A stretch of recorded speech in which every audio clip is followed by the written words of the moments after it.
Attribute అంటారని చెప్పామన్నమాట.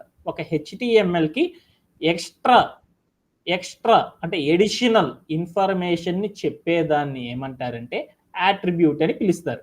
ఈ హెచ్టిఎంఎల్లో మనం యాట్రిబ్యూట్స్గా ఇంతవరకు ఏం నేర్చుకున్నాము అంటే 2 నేర్చుకున్నాం అనమాట. ఏం నేర్చుకున్నాము?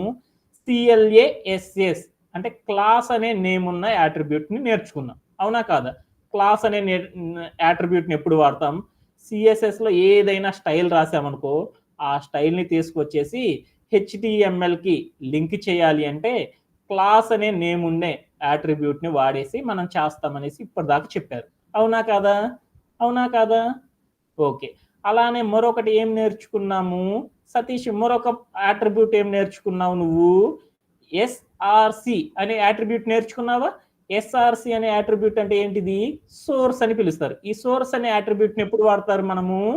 ఒక ఇమేజ్ అనేది పెట్టేటప్పుడు, యుఆర్ఎల్ ఇవ్వాలి అనుకున్నప్పుడు, ఇమేజ్ అనే ఒక హెచ్టిఎంఎల్ లోపల యుఆర్ఎల్, ఇమేజ్ యొక్క యుఆర్ఎల్ ఇవ్వాలి అంటే ఏ యాట్రిబ్యూట్ వాడతామంటే సోర్స్ అనే ఒక యాట్రిబ్యూట్ని వాడతాం. సోర్స్ అని చెప్పకూడదు, ఎస్ఆర్సి అనే యాట్రిబ్యూట్ని యూజ్ చేస్తాం.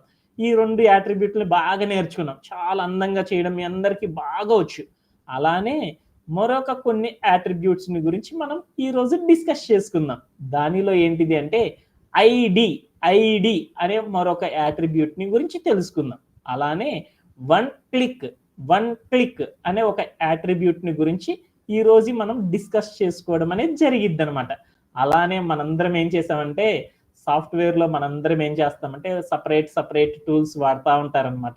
పెద్ద కంపెనీ వాళ్ళు అనుకో, పెద్ద బడ్జెట్ ఉంటుంది కాబట్టి వాళ్ళు పెద్ద సర్వర్లు కొంటారనమాట. చిన్న కంపెనీ వాళ్ళు ఏం చేస్తారంటే వాళ్ళ దగ్గర అంత డబ్బు ఉండదు అనమాట ప్రాజెక్ట్ చేయడానికి. అందుకోసం వాళ్ళు ఏం చేస్తారంటే కొన్ని చిన్న సర్వర్స్ అనేవి వాడతారనమాట. అలా చిన్న సర్వర్స్ లో వాడేటప్పుడు వాళ్ళు బూట్స్ట్రాప్ అనేది వాడాలంటే కొంచెం ఎక్కువ కాస్ట్ తో కూడుకుందనమాట. అలాంటి బూట్స్ట్రాప్ వాడకుండా ఏం చేస్తున్నారంటే ఈ మధ్య చిన్న కంపెనీ వాళ్ళు బూట్స్ట్రాప్ కి సంబంధించిన చిన్న సాఫ్ట్వేర్ అనేది ఒకటి ఉందన్నమాట. దాన్ని ఏమంటారంటే సిసిబిపి అంటారన్నమాట. సిసిబిపి యుఐ కిట్ అంటారన్నమాట. సిసిబిపి యుఐ కిట్ అంటే ఏంది? ఆ యుఐ కిట్ ను ఉపయోగించి ఏదైనా ఒక వెబ్సైట్ ని ఎలా బిల్డ్ చేస్తారు అనేది టుడే మన యొక్క ఎజెండాలో మనం డిస్కస్ చేస్తాం. అలానే మరొక టాపిక్ ఏం డిస్కస్ చేసుకుంటామంటే డిస్ప్లే యూటిలిటీ అనే ఒక ప్రాపర్టీ గురించి మనం ఈ రోజు డిస్కస్ చేసుకోవడం అనేది జరిగింది అనమాట. ఈ సెషన్ అనేది ఏంటిది అంటే చాలా ఇంపార్టెంట్ అనమాట. ఈ సెషన్ లో ఒక్క టాపిక్ మనం మిస్ అయినా కానీ ఏమవుతున్నామంటే ఫర్దర్ అడ్వాన్స్డ్ 4.0 టెక్నాలజీస్ అంటే దట్ మీన్స్ రెస్పాన్సివ్ వెబ్సైట్స్, అలానే డైనమిక్ వెబ్సైట్స్ ని మనం బిల్డ్ చేయాలి అన్నా కానీ, ఒక మొబైల్ అప్లికేషన్ ని తయారు చేయాలన్నా కానీ, వాటికి సంబంధించిన ఫండమెంటల్స్ ఏవైతే ఉన్నాయో వాటిని మనం ఈ రోజు యొక్క సెషన్స్ లో, ఈ వీక్ నేర్చుకునే సెషన్స్ లో మనం నేర్చుకోవడం అనేది జరుగుతుంది. ఇప్పుడు దాకా మనం నేర్చుకున్న సెషన్స్ అన్ని ఏమవుతుంది అంటే ఒక ఎత్తు అయితే, ఈ వారం మనం నేర్చుకునే సెషన్ ప్రతిదీ ఏంటి అంటే అత్యంత ఇంపార్టెంట్ అనమాట. అందుకోసం ఈ వారం ఉన్న సెషన్ ఎవ్వరు మిస్ కాకుండా ఉండేటట్టు చూసుకోండి, ప్లాన్ చేసుకోండి. ఓకే, ఏంటిది అనేది మనం డిస్కస్ చేసుకున్నాం. దాంట్లో ఒక్కొక్క టాపిక్ ని మనం ఏం చేస్తామంటే ఐడి అనే యాట్రిబ్యూట్ ని తెలుసుకుంటాం, వన్ క్లిక్ అనే యాట్రిబ్యూట్ గురించి మనం డిస్కస్ చేసుకుంటాం, అలానే డిస్ప్లేస్ యూటిలిటీ అనే ఒక ప్రాపర్టీ గురించి మనం డిస్కస్ చేసుకుంటాం, అలానే సిసిబిపి యుఐ కిట్ అనే ఒక ప్రాపర్టీని గురించి దాన్ని ఇంట్రడ్యూస్ చేసుకొని దాన్ని ఎలా వర్క్ చేయాలి అనేది మనం ఈ రోజు మన యొక్క సెషన్ లో మనం తెలుసుకోవడం అనేది జరుగుతుంది అనమాట. Okay done. చాలా ఇంట్రెస్టింగ్ గా ఉంటుంది అనమాట. చాలా ఇంట్రెస్టింగ్ గా ఉంటుంది. మనం చాలా బాగా నేర్చుకుంటున్నాం అనమాట. సో ఓకే, అది నేర్చుకోవాలి అంటే ఏంటో మనం ఎజెండా అనేది ఒకసారి డిస్కస్ చేసుకుందాం. ఏంటంటే మనం ఇప్పుడు దాకా ఏం చేస్తున్నామంటే బేసిక్ ఫౌండేషన్ బాగా స్ట్రాంగ్ గా ఉండాలి అనేసి మనం ఏం చేస్తున్నామంటే చేసిన టాస్క్ ని మరలా చేసుకుంటా, ఒక్కొక్క ప్రాపర్టీ గురించి బాగా డిస్కస్ చేసుకుంటా చాలా నెమ్మదిగా చెప్పుకుంటా వచ్చామన్నమాట. ఎందుకు అలా చెప్పుకున్నామంటే మన ఫౌండేషనే కనుక బాగా అర్థమైపోయింది అనుకో, తర్వాత 4.0 టెక్నాలజీస్ చేసేటప్పుడు జస్ట్ మనం చెప్పగానే ఫాస్ట్గా మనం కోడ్ రాసేయడం అనేది చేసుకుంటా వెళ్ళిపోవచ్చు అనమాట. అందుకోసం ఏం చేశానంటే ఇప్పుడు దాకా చాలా నెమ్మదిగా చెప్పడం జరిగిందనమాట. అలా నెమ్మదిగా చెప్పుకుంటా మనం ఏం బిల్డ్ చేసామంటే ఒక 3 టైప్స్ ఆఫ్ వెబ్సైట్స్ని బిల్డ్ చేసామన్నమాట.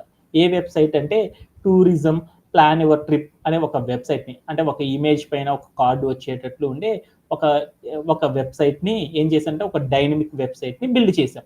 అలానే మరొక వెబ్‌సైట్‌ని కూడా బిల్డ్ చేశామనమాట. స్టాటిక్ వెబ్‌సైట్‌ని. అదేంటిది అంటే ఫేవరెట్ ప్లేసెస్ అనే ఒక సెక్షన్ ఉండేసేసి ఆ కింద తాజ్ మహల్, వారణాసి ఇలా డిఫరెంట్ ప్లేసెస్ ఉండేటట్లు ఒక స్టాటిక్‌గా ఉండే మరొక వెబ్‌సైట్‌ని కూడా బిల్డ్ చేశాం. అలానే మరొకటి ఏం చేశాము డీటెయిల్డ్ వ్యూ సెక్షన్ అంటే ఒక వీడియో పెట్టేసేసి దాని కింద కార్డ్ రాసేసేసి ఆర్ మనకు నచ్చిన సెట్ ఆఫ్ ఇమేజెస్ పెట్టి కెరోజిల్ అనేది సెట్ చేసేసేసి ఒక వెబ్ పేజ్‌ని క్రియేట్ చేయడం అనేది మనం 3 రకాల వెబ్‌సైట్స్‌ని మనం ఇప్పుడు దాకా బిల్డ్ చేయడం అనేది నేర్చుకున్నామనమాట. ఇంకా దీంతో పాటు ఇంకా బోలెడు అంత ఎగ్జాంపుల్స్‌తో కూడిన కొన్ని వెబ్‌సైట్స్‌ని కూడా మనం బిల్డ్ చేసాం. కానీ మనం చేసిన టాస్క్‌లన్నీ కూడా ఏంటిది అంటే ఈ 3 టైప్ ఆఫ్ సినారియోస్‌కి సంబంధించిన వెబ్‌సైట్స్‌ని మనం బిల్డ్ చేసుకుంటా వెళ్ళాం. అయితే ఇదంతా ఎందుకు చెప్తున్నారు ఏంది అంటే దీంతోనే మనకి ఈరోజు అవసరం ఉందనమాట. ఏంటిది అంటే ఈ వెబ్‌సైట్‌నన్నిటిని కూడా ఇలా చాలా ఎక్కువ టైం తీసేసుకొని ఒక్కోటి బిల్డ్ చేసుకుంటా ఎళ్ళాం. అంతకంటే ఫాస్ట్‌గా బిల్డ్ చేయాలి అంటే ఏం చేశానంటే ఇక్కడ గెట్ స్టార్టెడ్ అనే ఒక బటన్ ఉంది చూడు. ఆ గెట్ స్టార్టెడ్ అనే ఒక నేమ్ ఇచ్చి గనక క్లిక్ గనక చేసేసాననుకో వెంటనే మనం ఫస్ట్ బిల్డ్ చేసిన ఏదైతే హోమ్ సెక్షన్ అని ఉందో ఆ వెబ్ పేజ్ అంతా బిల్డ్ అవ్వడం గనక మనం చూసామనుకో చాలా ఇంట్రెస్టింగ్‌గా ఉంటుంది కదా! అలానే తాజ్ మహల్ అనే పేరొక్కటి క్లిక్ చేయంగానే ఫేవరెట్ ప్లేసెస్‌లో ఉన్న సెక్షన్ మొత్తం కూడా వచ్చేసిందనుకో